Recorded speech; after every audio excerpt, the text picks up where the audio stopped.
asalaamaaleykum wa rahmatulahi taala wa barakaatu suñu mbokku internautes yi suñu mbokku téléspectateurs yu TMS TV ñi ngi amati mbégte di am kontaan ak yéen ci télé bi nga xam ni moom nëbbu lamboo ak njëriñ alors tey nag ñi ngi nekk ci unité 26 unité 26 defe naa ni ku ko wax ci Ndakaaru wax quartier bi nga xam ni dafa am solo lool ci Dakar rawatina nag mooy unité bi nga xam ni bokk na ci unité bi gën a rëy ci Parcelles Assainies ñu am taxawaay bu am solo ci parcelle mais également ci Ndakaaru defe naa ni bu ñu commencé waxtaan bi ba ci kanam di ngeen ci xam dara parce que bu ma nee taxawaay lépp lu ñuy yëngu jëm ci développement seen quartier wala jëm ci développement luy jëmale réew mi kanam waa unité 26 ñi ngi ci taxaw alors ñoom nag ñu taxawal association boo xam ne mi ngi tudd association des habitants de l'unité 26 nga xam ni monsieur Diaité moo ko jiite ci biir association bi également am na ci ay nit ñoo xam ni nit ñu crédible ak ay jigéen ñu crédible ñoo xam ni ay référence lañ ci quartier bi mais également ay référence lañ ci dëkk bi bu ñu duggee également ci waxtaan bi ñoom ñëpp ku nekk di nga présenté wu kon amati nañ mbégte di ànd ak yéen ci la TMS TV kon maa ngi ànd ci caméra bi di le grand Pape Diagne comme saa su ne rek ni lañ koy defee kon tey waa unité 26 la ñu fekk si am ak war a fas yéene nag càmbar ci question yu bëree bëri ay question yoo xam ni lépp mi ngi jëm ci jëmale sama gox kanam ci noonu nag laay joxe le président di monsieur Diaité ñu ngi lay ziar di la nuyu di la jox sa wàccuwaay di am mbégte toujours vraiment di la jege di waxtaan ak yow parce que toog ak yow waxtaan ak yow rek njëriñ la mais également aussi ñeneen ñi fi nekk aussi toog ak ñoom waxtaan ak ñoom rek njëriñ la kon ñu ngi lay jox kàddu gi nga présenté wu le temps ñuy jox ñeneen également. alhamdulilah di sant ñëpp ak salaam kontaan torop si tey ji noo leen fi ñëwee muy TMS TV tey ji sañ nañoo wax te ñun ñëpp nangu nañu ne suñu télé la suñu télé bu mag la. parce que yow Moustapha Fall loo doon si biir 26 ak Parcelles Assainies du tey. merci ba tey jii yàlla def ngeen yore seen télévision ñun ñoo am fierté yaa ñu recevoir mais ñun ñoo am fierté tamit wax la ne noo ñu dalalee kontaan nañ si torop. au nom de toute l'association des habitants de l'unité 26. lu ko tàmbali si bureau bi muy délégué de quartier imam yi entité remarquable yi yépp. muy la communauté catholique les bajeni gox suñu conseiller ak conseillère municipal yi yëpp ñu ngi sant ñëpp di gërëm ñëpp fàttewuñu benn kilifa ci biir quartier bi président ASC bi tamit fàttewuñu ko ñun dañoo am bégte bu rëy ci association bu nga xam ne yàgg nañ koo taxawal tey ngi ñëw yéen a ñu may lu nga xam ne dans l'annale de l'association aussi c'est une grande fierté et c'est une première maa ngi lay sant bu baax au nom de toute l'association jërëjëf. merci président kon nga joxal ma defe naa le trésorier la ñuy jox kàddu gi ah. waaw ñu jox la kàddu gi sëñ Fall nga présenté wu ak nga wax ñu ban poste ngay occupé également ci association bi di la jox sa wàccuwaay di la ziar bu baax di am kontante di ànd ak yéen ci waxtaan bi fii ci unité 26. bismillahi rahmaani rahim auzu billahi mina seytaani rajimi bismillahi rahmaani rahimi sëñ Moustapha ñu ngi lay gërëm di la sant man la Jam Fall transporteur maa ngi dëkk unité 26 depuis 87 laa tuxu si woon unité 26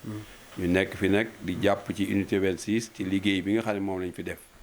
ñu créé fi benn association boo xam ne nii monsieur Diaité mooy président bi depuis booba léegi ñi ngi liggéey yu am solo ci unité 26 ba dañ fi créé lu bare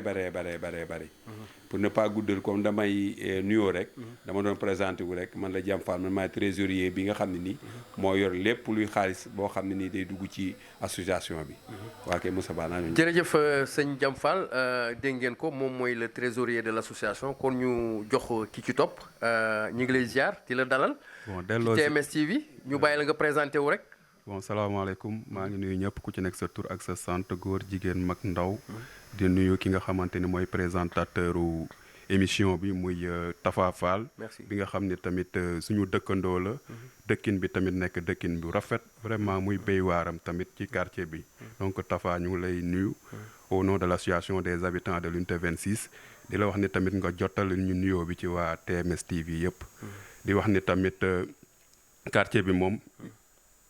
ñun ñëpp benn lañu. de passage tamit ngeen baal ma jaale tamit ñi nga xamante ni yàlla def na ni moom na leen ci récente manifestation yi amoon di leen di ñaanal yàlla xare leen àjjana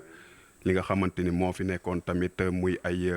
manifestation tamit yàlla dàqal ko donc loolu la amoon lu may wax pour le moment merci. jërëjëf sëñ Daouda kon nga joxal ñu suñu jigéen bi nga xam ni mooy jigéen ju mën góor am taxawaay bu am solo également ci unité 26 kon soxna si ñu ngi lay ziar di la jox sa wàccuwaay di la bàyyi nga présenté wu rek. bisimilahi rahmaani rahim. bi ma sant yàlla julli ci yonent bi salaahu salaam. maa ngi sant sama borom kër di sant sama waajur di sant sëñ Touba. Cee sa dugg fii sa ñëw fii neex na ma trop macha allah ndax suñu xamee moom yàgg na. di la may jox sa wàccuwaay. di sant waa TMS TV yëpp. ñëpp ñu fi teew ak ñu fi teewul. waaw man nag maay soxna madame Dieyte Khady Sagna. maa ngi conseillère municipale là au niveau de la mairie des Parcelles Assainies. ma fay présidente des commissions culture animation laa fi am comme ndomb tànk fii nag ci association bi man maay présidente à des finances waaw loolu laa fi nekk taxawaay boobu laa am ci association bi. kon defe naa ni am nañ mbégte bu baax kooku moo nekk soxna Khady Sagna nekk madame Dieyte am taxawaay bu am solo aussi ci mairie bi mais également ci unité 26 kon ñu jox suñu beneen soxna si nga xam ni moom it mooy jigéen ju mën góor ñu ngi lay ziar di la jox sa wàccuwaay di la bàyyi aussi nga présenté wu. maaleykum salaam Tafa. maa ngi lay nuyu bu baax.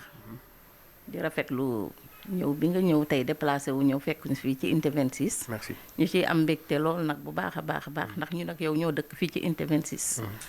ñu nekk unité 26 nag ne yore suñu association bi fas yéene jëmale 26 kanam rek.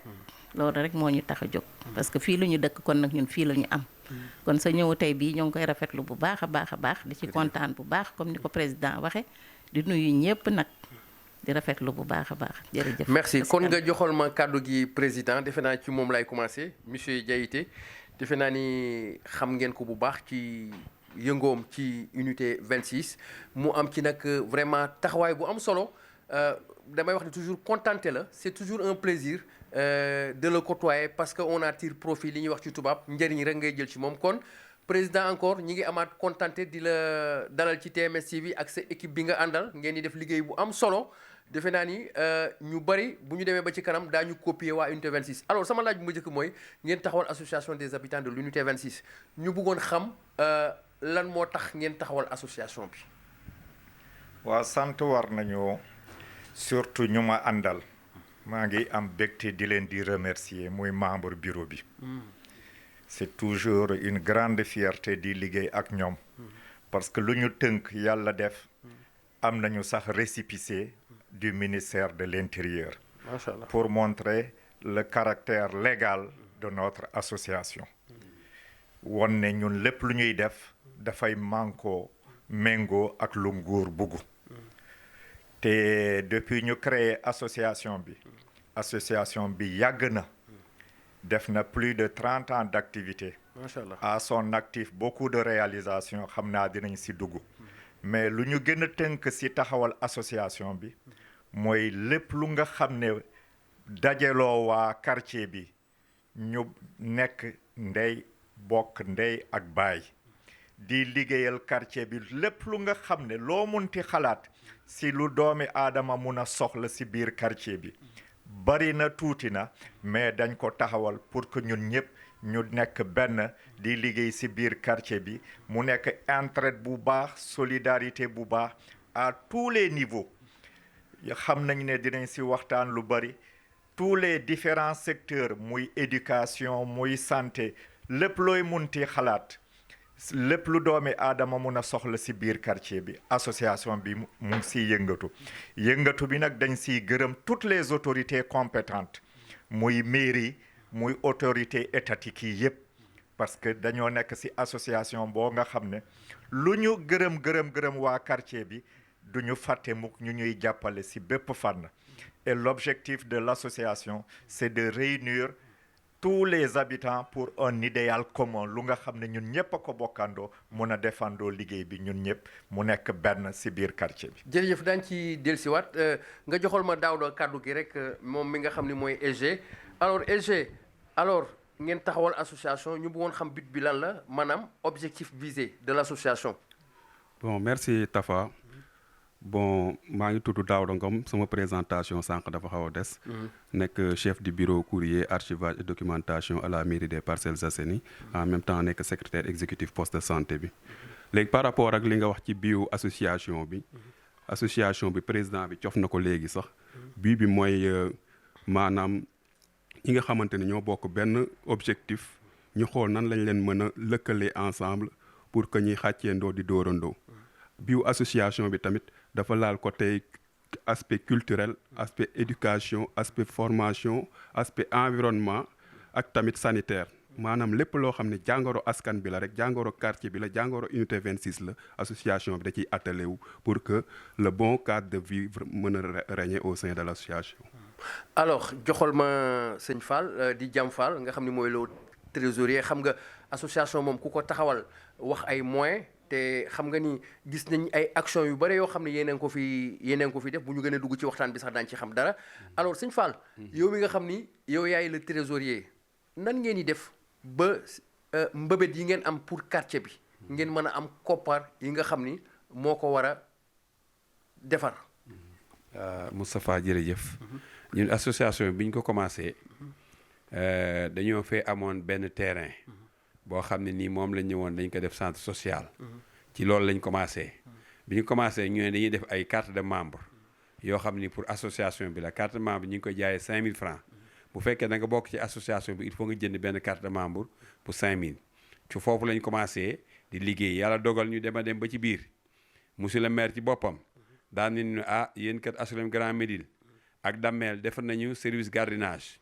kon bokk yéen waa unité 26 yéen a ciy topp parcelle yéen ay jëkkee kii parce que xam nañu seenu ni ngeen mel ak ni ngeen àndandoo ak seen organisation kon bokk yéen a war a def service gardiennage après ci lañ jóge nag ñu toog di waxtaan depuis booba léegi avec le président Diaité mi nga xam ne nii wax dëgg yàlla macha allah avec le chef de quartier ak ñi nga xam ne nii par exemple ñoo ne ci quartier bàjjenu gox yi ak ñeneen ñi nga xam ne ñu jàpp nañ ci liggéey bi ak ci la ñu commencé di liggéey ba heure bii yàlla dogal ñu dem ba war a defar ay kii gardiennage bi ñu wut ay kiosque yoo xam ne nii par exemple moom la ñuy def pour gardiennage yi déjà kiosque yooyu collecté nañu ba am nañu xaalis boo xam ne nii kiosque mat na léegi monsieur le maire demandé nañu ay gardiens yoo xam ne dañ leen di kii former fële au niveau de la mairie ba yóbbu nañu liste bi nga xam ne par exemple ñoom ñooy commencé def gardiennage bi li ñu war a def ci kii gardiennage bi yàlla dogal ni daal wax dëgg yàlla am nañ ko muy matériel bi muy lu jëm ci kiosque yi lu jëm ci gilet yi nga xam ne moom la kii sol gardien yi sol li ngay kii ci sifflet yi ak gourdin yi nga xam ne par exemple moom la ñu war a yor ak yeneen yi nga xam ni matériel bi daal yàlla dogal ni loolu lépp yemb na ci li ko def mooy unité 26 dafa am ay nit ñu baax ñu fi nekk ñoo xam ne nii bu ñu demee ci ñoom dañu nuy sagal sag boo xam ne ni kenn mu lekk expliqué danaa la jox Daouda Ngom liste bi mu def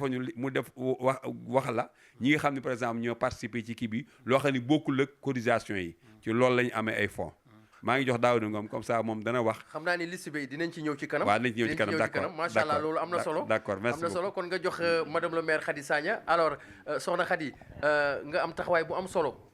ci maire bi mais ci attelage gouvernemental bi parce que ku la xam-xam ni dans l'attelage du gouvernement donte doo feeñ ci télé bi mais xam nañ ci la yaa ngi def liggéey bu am solo ci ministère yi am taxawaay également bu am solo à la commune des Parcelles Assainies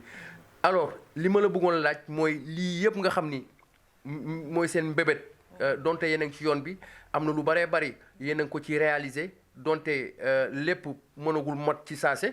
ñu bëggoon xam est-ce que bi ngeen di taxawal association bi est-ce que le maire yëgal ngeen ko maanaam les autorités administratives le maire le sous-préfet le commissaire des Parcelles Assainies. waaw Moustapha li nga wax moom dëgg la maire yëg na ko. bu ñuy defee association bi maire dem nañ ba ci moom. mu recevoir autorités yi nekk fi yëpp ci quartier bi. ba ñu yëgal ko ba mu jox ñu avalam. aussi bind nañu tamit ba moom tamit préfet bi yëg na ko. préfet bi yëg na ko commissaire bi yëg na ko képp ku war a nekk autorité fii daal yëg na ko. waaw ñun duñu def dara ba jéggi ko ndax moom mooy fii daal moo fi suñu Macky Sall parce que moo ko fi représenté waaw kon du ñu def dara ba jéggi ko macha allah. yow lan mooy ci sa taxawaay parce que yaa ngi ci mairie bi yaa ngi ci quartier bi waaw man nag sama taxawaay ñaar la fi parce que man niveau mairie bi man dama fa représenté population 26 parce que mairie bi quartier bu nekk am na 3 à 4 conseillers man je fais partie côté conseillers yu bokk fii ci unité 26 ma représenté leen au niveau de la mairie lépp loo xam ne mébét nañ ko fii ci quartier bi dañ koy dem taxawaay boobu la ñu amee foofu ci bu ñuy amee conseil municipal ñu xeex ba ñoom seen bébét ñu am te wax dëgg yàlla lu ñu xeex fii ba bëgg ko bu ñu yeggee ci monsieur le maire da koy def waaw lépp ñun lu ñu soxla fi conseil yi dem wax ko foofu ñu ne population. kon daal moom am na taxawaay bu am solo ci association bi lu ko firndeel mooy mi ngi nii tey jii nii boo génnee rek gis nga poste de santé bi poste de santé bi ñu ngi koy def réhabilité ñu ngi koy defaraat te lii ñu sumb nii muy affaire gardiennage bi moom dafa ne ñun ñooy nekk quartier sûr kon fii la ñuy defee lancement bi jox nañu déjà avalam lancement bi fii lañ koy defee autorité yëpp dinañ ñëw ñu def lancement bi di teg kiosque yi ñu def lancement bi te moom dina ci dugal loxom dinañu jàppale financièrement ba pare fu ñu nekk nii y a des formations yu ñuy defal gardiens yi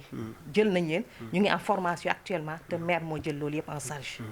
waaw defe naa ni loolu am na solo daañu del si waat ci yow ci kanam gën a xóotal kon nga joxal ma kàddu gi bàjjanu gox Awa Cheikh defe naa ni loolu am na solo yow taxawaay bu transversal nga am parce que fii ku fi wax rek laal na bàjjanu gox sama question mooy yéen bàjjanu gox yi lan mooy seen taxawaay parce que taxaw bi ngeen war a taxaw mooy est-ce que yéen a ngi jëm ci sensibiliser askan bi pour lu ngeen war a taxawal pour quartier bi nit ñi dugal ci seen loxo wala lu ngeen war a xeex jëm ci yeneen pàcc muy drogue wala setal sa koñ ngeen sensibiliser askan bi yéen bàjjanu gox yi lan mooy ci seen taxawaay. waaw kay. jërëjëf Tafa. loolu moom suñu liggéey la. te yaakaar naa ne man sànq bi may présenté wu sax waxuma sama tur. waaw man maa ngi tudd Badiane Cheikh Ndiaye Diop laa tudd. association bi tamit man maay vice présidente man maay vice kii bi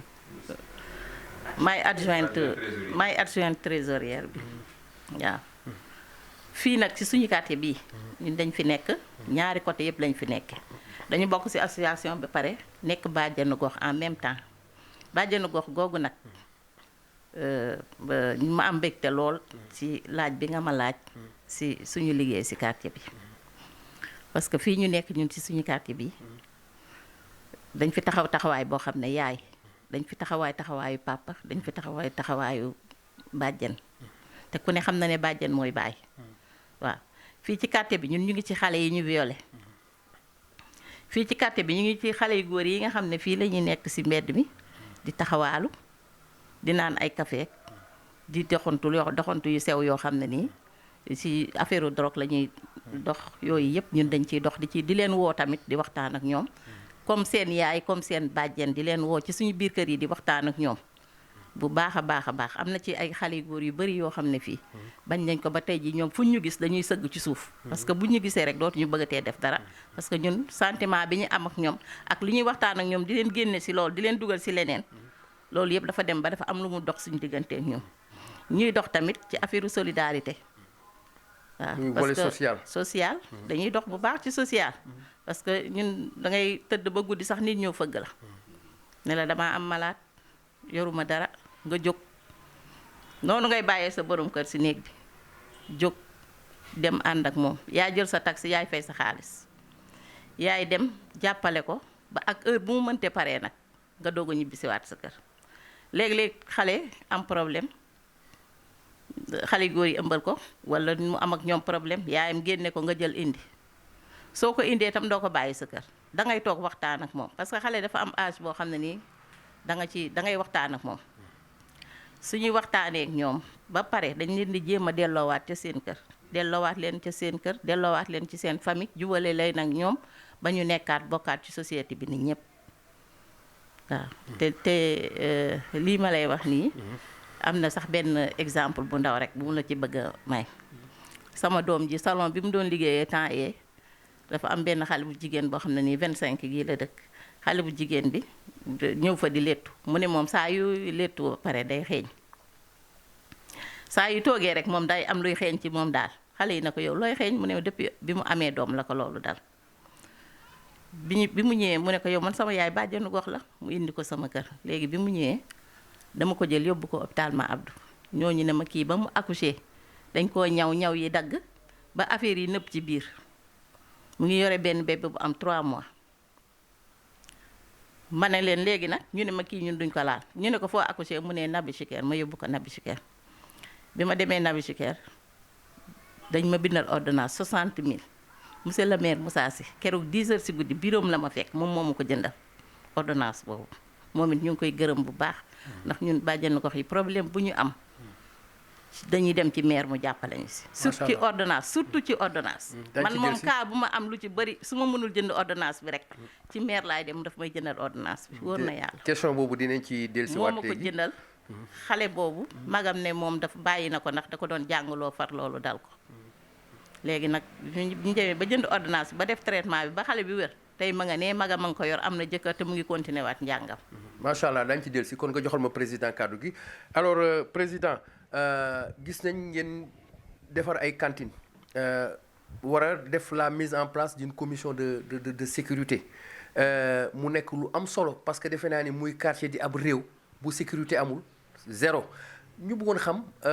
condition de recrutement yi jëm ci wàllum sécurité bi ngeen bëgg a taxawal nu muy demee. une fois de plus merci di lay santaat di lay gërëm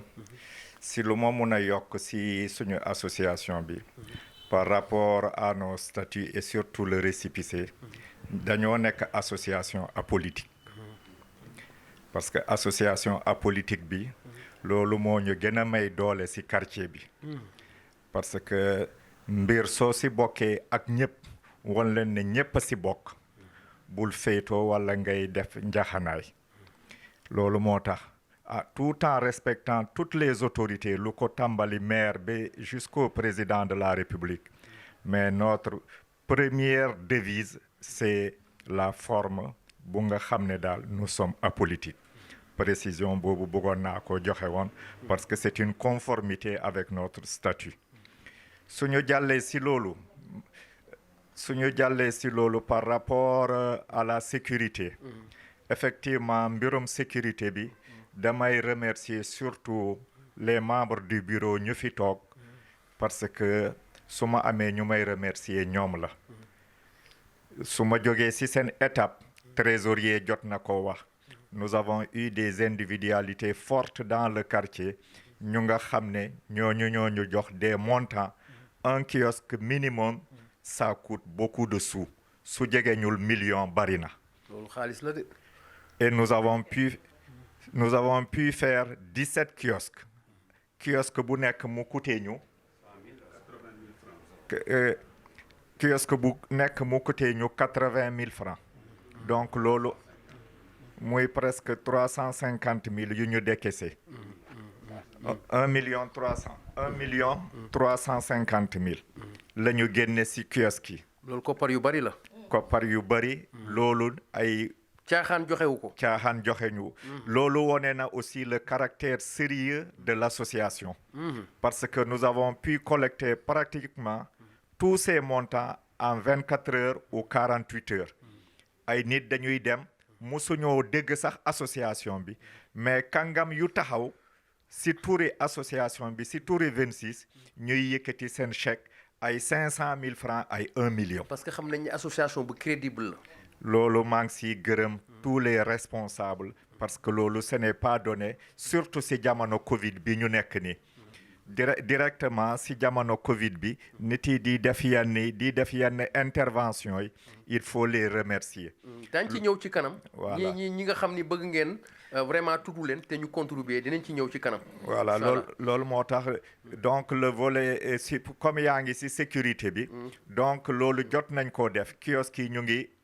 si poste de santé bi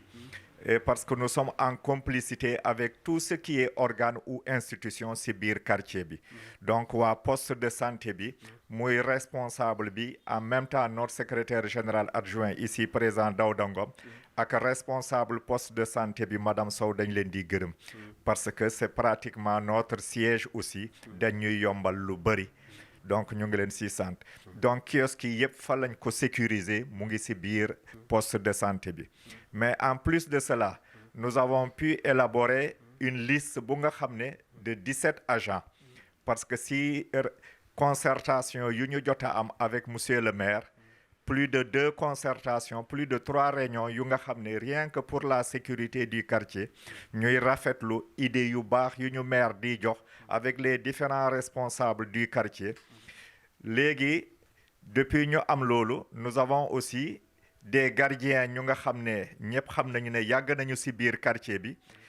ñu nga xam ne c'est leur domaine de compétence boole nañ leen ci pour que ñu mun a liggéey ak ñoom ñooñu tamit jox ñu ay liste au nombre de 17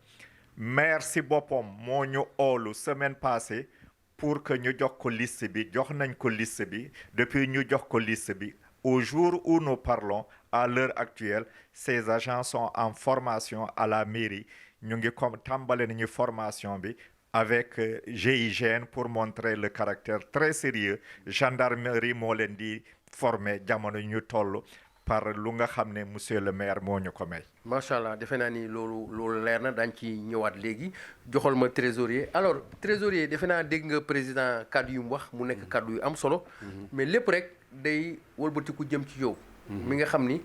yaa yor wàllum koppar yi ak sa adjointe di Cheikh Ndiaye. alors ñu ku recruter ay nit. ñu war a di sàmm kaaraange ay nit yuy tëdd di nalaw ñoom du ñu nalaw guddi gi. defe naa nit laaj na bu weer dee ñu am lu ñu leen jox. ñu bëggoon xam yow ak ñi ngeen di liggéeyal di association bi. mooy prise en charge bi mais nu muy demee est-ce que pare ngeen est-ce que yéen a ngi xalaat ñooñu chaque fin du mois ngeen am loo xam ne da ngeen leen koy jox. wala dafa am ñeneen ñoo xam ni ñoom ñoo leen ni ñoo koy fay au nom de l'association. waaw loolu ñu ngi ciy liggéey nii actuellement. parce que ñun suñu liggéey toujours dañ ko def par étape bon dañu ne woon bu ñu commencé nañ njëkk a defar matériel bi yëpp bu ñu amee matériel bi après ñu door a commencé dugg ci des ci nit ñi ñi ngi commencé jox seen cotisation les bonnes volontés aussi ñu cotiser di joxe di dimbali bon jox nañu fii xaalis yoo xam ne nii par exemple pour loolu rek la ku ñu dem këram expliquer ko day yëkkati benn somme jox ñu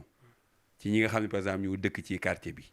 ci loolu lañ commencé nii en attendant léegi matériel bi daal yàlla dogal nii matal nañ ko léegi nag ñi ngi kii mbas mi moo tax nekkoon bu doon lool ba nëgë ni wax nañ ne la denc nañu ay millions yu bari yoo xam ne nii moom la ñuy duggee ci liggéey bi yàlla dogalee par exemple affaire bi ñu commencé ko ku ñu dem këram rek wax dëgg yàlla yëkkati na somb am solo jox ñu ko waaw léegi nag Daouda Ngom moom laa jox liste bi pour mu xoolal ñi nga xam ne nii ñoom ñoonu dimbali ci quartier bi et puis ñi ngi leen di gërëm di leen sant di leen féliciter encore ca bàyyeeguñu parce que ñun bu ñu paree dañuy continuer seetawaat nit ñi pour ñu dimbaliwaale nañu pour en cas bu ñu commencé ñu bañ a am benn problème et puis am nañu ko mel ne monsieur Diayité am na reconnaissance yu baax ci dëkk yoo xam ne bind nañ leen pour ñu dimbali ñu ci madame Diayité aussi comme moom moo yor affaire finance yi wax dëgg yàlla mi ngi ciy def li mu ci war a def lépp wax dëgg yàlla unité 26 daal macha allah waaw jërëjëf. kaddu yi leer na kon joxal ma SG alors ñu gis fan yi poste de santé bi. ñu ngi fiy amal ay liggéey yu am solo. est-ce que mën nga ñu ci dellusiwaat pour askan gi gën a xam gën a leerlu. waaw loolu moom question boobu Moustapha dama ciy kontaan. parce que kii di 26 xam ne moom mooy unité bu gën a rëy ci parcelle. donc dañ ne la santé n'a pas de prix. donc ñi nga xam ne dañ fi yeewoo moom vraiment war nañ mën a am benn. cadre boo xamante ni ku ci feebar war a mën a dem faju ji te boo leen seetloo poste de santé bi dafa xawoon manqué ay locaux donc buñ ci amee benn audience ak monsieur le maire ñu soumettre ko le problème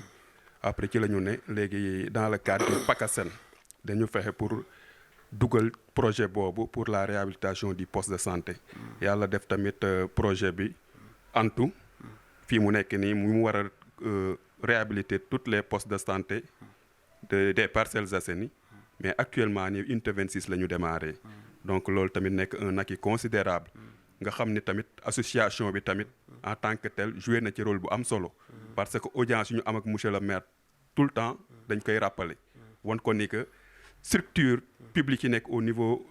de l'unité 26 bëgg nañ nga jàppale ñu ci de passage di ci remercier le président Dieyté ak tout le staff maanaam le bureau de l'association parce que ñoom tamit yombal nañu mbir mi parce que accompagner nañ ñu ci pour que vraiment affaire bi gën a yomb. mbas mi Covid bi alors association bi fii ci quartier bi nan ngeen koy gérer ak poste de santé bi également. bon loolu tamit dama ciy remercier waale association bi parce que bu Covid bi dugg see au 2 mars rek ñoom def nañu benn initiative boo xam ni ñun dañ koy saluer fexe nañu def collecte de fonds képp koo xam ne ci association bi nga nekk wala ay bonne volonté ñu informer la dajale lépp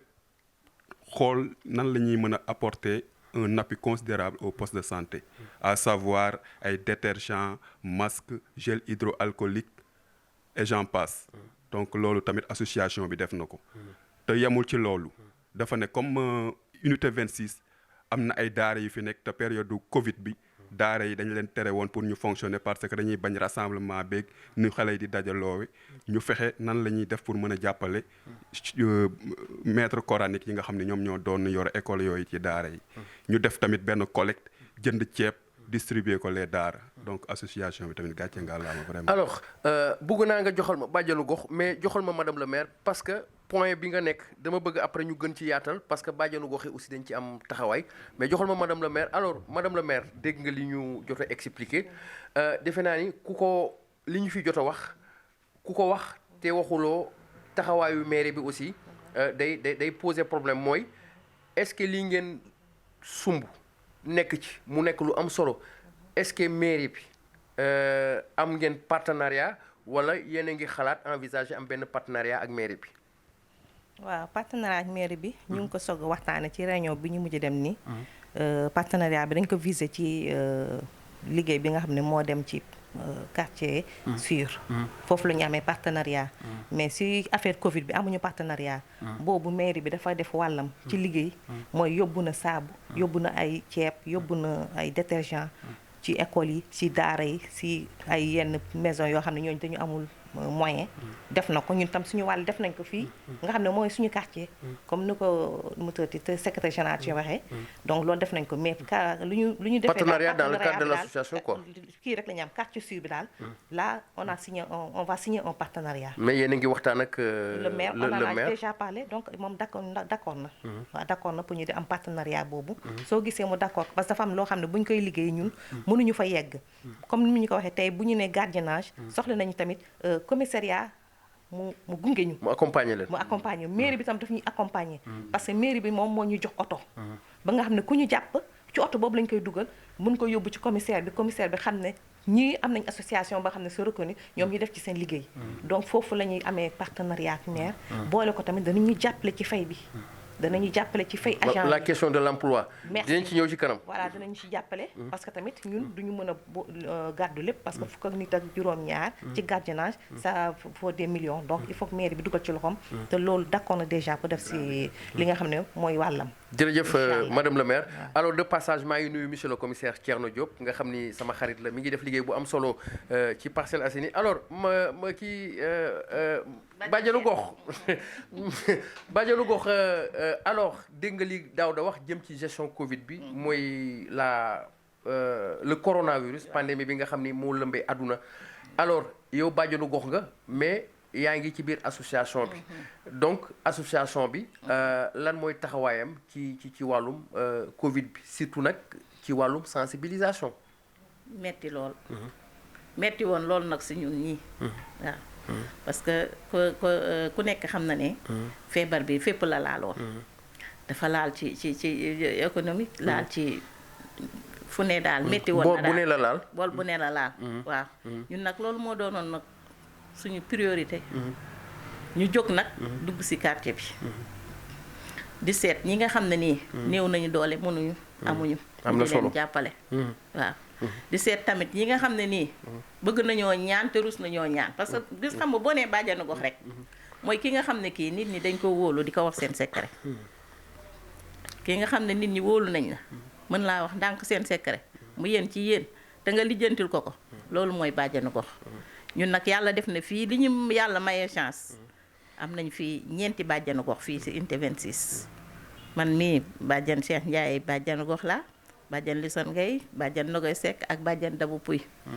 ay bàjjanu gox lañ waaw ba ci bàjjan Njole Fay sax mu ngi dëkk 25 mais léegi fii la dëkk 26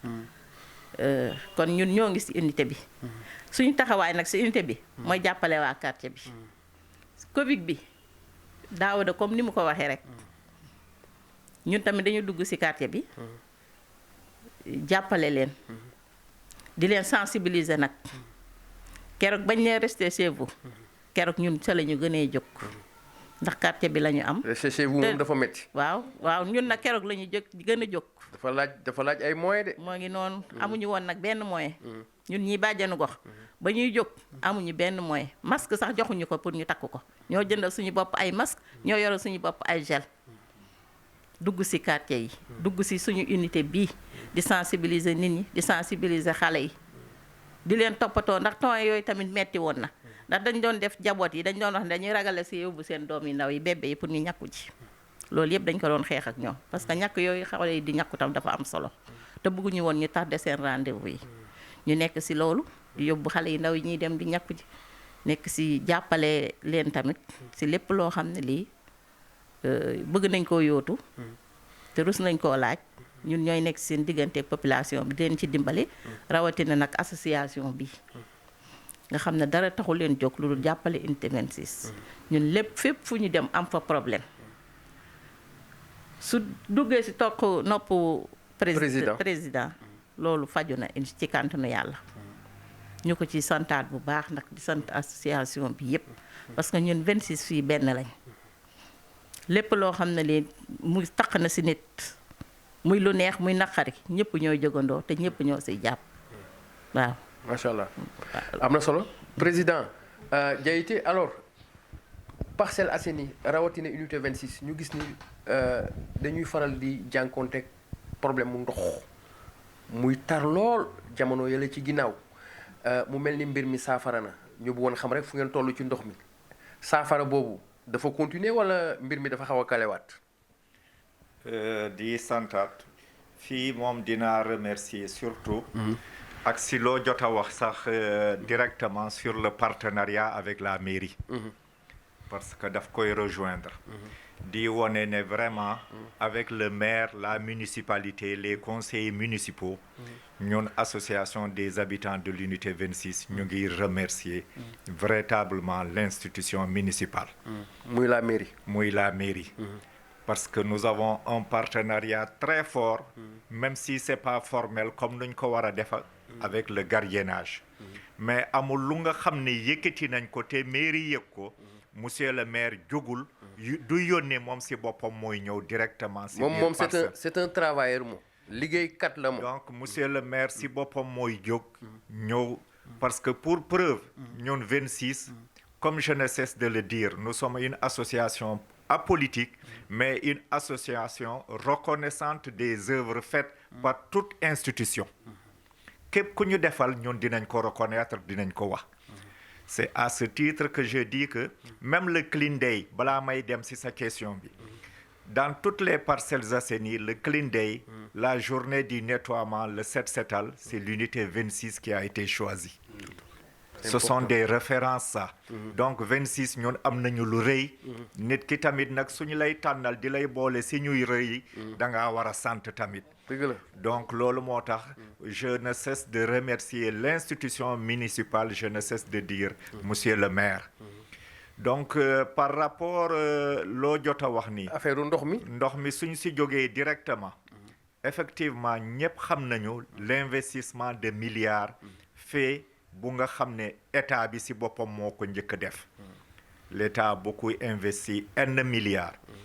au niveau des Parcelles Assainies aussi nous savons que la municipalité sous le contrôle de madame le maire conseillère madame Diaité. je sais que l'institution municipale a fait beaucoup d'investissements. il se trouve que dans les Parcelles Assainies unité 26 am nañu ay gox yu nga xam ne effectivement point de rencontre d'eau bi dafa gën a bari. loolu mooy coow lu bari am na ñu nga xam ne tey ji ñooñu duñu nelaw su taw bi tàmbale. ba léegi nii. ba tey ji dinay am. mais loolu jot nañ ci waxtaan et nous avons tenu beaucoup de réunions avec le monsieur le maire. solution bi ce n'est pas uniquement au niveau de la mairie comme nu ñu ko maire waxale mais il y va aussi de l'apport de l'ONAS. ONAS moo war a def yenn investissement yu nga xam ne pour jàppale mairie bi pour ñu def ko mais la disposition de la mairie am nañ ko parce que xam nañu ne fépp fu taa au niveau des sapeurs-pompiers je profite pour remercier et féliciter le commissaire boo jot a wax Thierno Diop parce que sécurité soxla nañ ko ku fa nekk na xam ne tamit nous sommes en étroite collaboration ak moom autorité bi pour mu jàppale ñu ci 26 donc mbiroom ndox mi ñu ngi ci ak monsieur le maire parce que même problème dallage bi sax dugg na ci mbiroom assainissement bi ak évacuation des eaux pluviales donc loolu yëpp waxtaan nañ ci avec monsieur le maire mais dafa bari ay compétences par rapport à ce problème d'inondation beaucoup de compétences institutionnelles ñooy intervenir mairie dina intervenir ONAS dina intervenir Senelec dina intervenir SDE dina intervenir donc loolu moo tax dafa bari ay implications. mais ndox mi léegi mi ngi yi ñëw ci robinet yi ci kër yi ndox mi léegi ça va quand même. Si nous avons la plus grande satisfaction aujourd'hui je pense que nous applaudissons des deux mains. Machallah. Vraiment mbirum ndox mi ñu ngi remercier état bi bu baax a baax. métti woon na fi de. 26 sax mooy gox bi gënoon métti ci Sénégal. je dirais que chaque jour ñu médiatiser ko di ko wax. kon joxe nga tontu bi joxe nga tontu bi ngeen jóg am ci taxawaay bu am solo. joxe nga tontu bi. joxe nga tontu bi parce que ñun ñëpp ñuy borom kër yi muy soxna yi muy ñun góor yi ku si nekk fanaan nga pour utum ndox mi. et à quel niveau ban heure ngay jóg ñëpp tàmm nañ ko am nañu woon ay si biir kër yi ay soxna yu nga xam ne. lu ñuy ne jànq yi parce que lu nekk rek nañ ko rafetal ñuy liggéey ci biir kër yi ñu bari dañ doon daw kër yi parce que root ndox mi dëgg la loolu vraiment calvaire la woon biir 26 donc non seulement calvaire bi continuer ñu amoon première étape mu ndox mi doon sotteeku ci biir premier niveau yi ñu nga xam ne ñu ngi woon ci ay rez-de-chaussée mais pourquoi j'applaudis parce que tey ji même ñu am étage ndox mi day yéeg ci kaw donc loolu tamit nekk na lu rëy biir 26 j'ose dire que yàq na sax lu bari ci biir kër yi sax ñàkkum ndox mi parce que il fallait que nga endurer souffrance ndox mi pour munoon continuer sa sëy bi munoon endurer souffrance bi pour munoon liggéey metti woon na vraiment merci l'État pour cela merci la mairie merci tout le secteur de l'hydraulique parce que mbirum ndox dafa nekk lu rëy te vraiment tey ji ñun suñu amee lu ñu bégloo ci biir 26 mooy ndox. jërëjëf nga joxal ma monsieur le trésorier alors sëñ Fall. question bi benn la rek mooy wàllum inondation bi. ak ndox yi nga xam ni amoon na ay jafe-jafe ci kër yi nga xam ni pour nga am ndox da ngay toog ba 4 heures du matin. ñu yokk ci également affaire éclairage public bi. mooy leeraayu mbedd mi. même question la rek lan nga ñu ci mën a wax. waaw ñu ngi sant yàlla bu baax comme ni ko président waxee parce que wax dëgg yàlla unité 26 man depuis 87 laa fa toxu si mais metti woon na metti goo xam ni kenn mën la ko expliquer dañu mujjoon sax ñun ñii suñu kër yi dañ fa gas teen yoo xam ne nii def alimenté kër gi di mayaale waa mbedd mi ay ndox baral na kër yi 26 yoo xam ne nii am na ay teen yu fa borom kër yi gas ndax loolu mais loolu ba suulu leen teen yi rek non suuluñu ko ba léegi teen yaa ngi fi mais yàlla dimbali nañu ba vraiment kii bi ñu mujjee defar moom comme ni ko monsieur le président waxee ndox mi macha allah nit ñaa ngi am ndox comme il faut léegi vraiment unité 26 kenn sonnatul ci affaire ndox waaw Moustapha damay kii di ci gërëmaale aussi dafa am ñoo xam ni par exemple dañoo dëkk ci unité 26 yàlla dogal li ñu bokk ci. kon daaw da mën nga ko jox liste bi rek. ñu anticiper waaw mooy nit ñoo xam ne nii dañu joxal ma ko liste bi waaw. nit ñu kii nit ñu xam teraanga. waaw bëgg seen quartier. bëgg seen quartier. ci affaire Covid bii ngay wax nii. dafa am ñu bari ñoo xam ne dañu cee jàpp. ku mel ne Adja Khary Diop Sow. ñu ngi koy nuyu de passage. waaw ñu ngi koy nuyu de passage. kooku vraiment comme ni ma koy waxee rek. am na taxawaay bu am solo. Parcelles Assainies yëpp ku ci nekk boo sañoon da nga am ku mel ne Khary Diop Sow. mais ñun unité 26 ñun la ko yàlla jox. ñu koy sant yàlla bu baax a baax ci loolu. Khary Diop Sow lu ñuy commencé. mooy jëkk a joxe. mooy ci man ñëpp. mais gis nañ ñi yemuñ foofu rek. gis nañ ñi même jàkka yi. da koy jàkka yeeg yëpp mu ngi leen désinfecté toujours. suñu affaire liggéey bii. moo nu gën a jox courage. dañoo dem këram di fa réunion mu yëkkati 300000 moom moo jëkk yëkkati 300000 jox ñu ko ci liggéey bi kon boo ku mel noonu suñu ko amee vraiment ci koñ bi dañ koy sant yàlla suñu borom waaw mën naa jox Daouda Ngom mu liiral liste bi ñi nga xam ne par exemple ñoo ñu jàppale ci koñ bi ci liggéey bi yëpp waaw te li ma la bëgg xamal mooy Khady Diop Sow moo ko jëkk a ubbi yi moo ñu jig nañu daal macha allah wax dëgg yàlla jërëjëf kon EG ñu bàyyi la rek nga remercier ñi nga xam ni vraiment ñoo jàppale quartier bi mu nekk loolu lu am solo également. bon merci Tafa bon fu doyen Jam Fall daanale man fa laay rebondir parce que tamit Khady Diop Sow dafa nekk une brave dame te comme nu mu ko waxee noonu tamit au niveau du poste de santé defaloon nañu fi benn campagne de désinfectisation te ku ne poste de santé tamit dañuy soxla loolu. donc comme sans pour autant tarder tamit comme nu mu ko waxee rek ay autorités yi nekk au niveau de l'unité 26 vraiment jàpp nañ ci contribution pour que gardiennage bi ñu mën ko jëmmal pour que gardiennage bi tamit vraiment moyens yi nga xam ne soxla woon nañ ko pour que mën a démarrer gardiennage bi ñu mën ñu ci jàppale ñooñu nag dama ciy tàmbale ku ñuy wax Babou Kébé mu jiite Locasen ku nekk dégg nga ko muy transporteur moom ci quartier bi la dëkk ci quartier bi la dëkk ku ci topp muy El Hadji Thierno Sow muy transitaire kooku tamit vraiment macha allah moom tamit jàpp na ci bu baax a baax ñu teg ci Amar Ngom mu nekk tamit chef d'entreprise nekk ci quartier bi tamit ñu teg ci tamit Sidi Fall mu xam ni tamit moom commerçant la nekk au niveau du marché Dior ñu teg ci tamit kenn koo xamante ni vraiment ci famille sëñ Touba la bokk muy jëwriñ mu tudd Serigne Gueye ñu teg ci comme ni ko doyen Jam Fall waxee sànq soxna Khady Diop Sow moom moo ko tàmbalee joxe 300000 francs maanaam moo ubbi yoon bi ñu teg ci benn dame boo xam ni bon commerçante la day dem di ñëw muy Adja Mame Diarra Kébé ñu teg ci beneen femme boo xam ne tamit yàgg na fi de passage ñuy remercier tamit bàjjan Cheikh Ndiaye Diop parce que ñooñu tamit moo ñu xamaleek ñoom muy Adja Awa Ba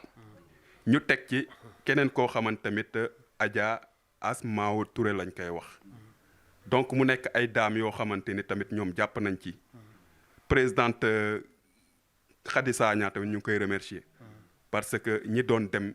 di def tournée yooyu bëriwul woon mais chaque jour que jëfee ñoom seen wàllu bopp sax ñoom ñooñu soñu ne leen nañu jóg leen ñu dem xool ñan la ñuy dem seeti ay bonne volonté pour que li nga xamante ni mooy projet gardiennage bi ñu mën ko mettre en place nu mu gën a gaawee donc ñi tamit c'est des braves dames ñi nga xamante ni tamit delloo njukkal ñee na leen daal en quelque sorte seen taxawaay am na solo seen taxawaay am na solo donc yaakaar naa ni fàttewuma kenn daal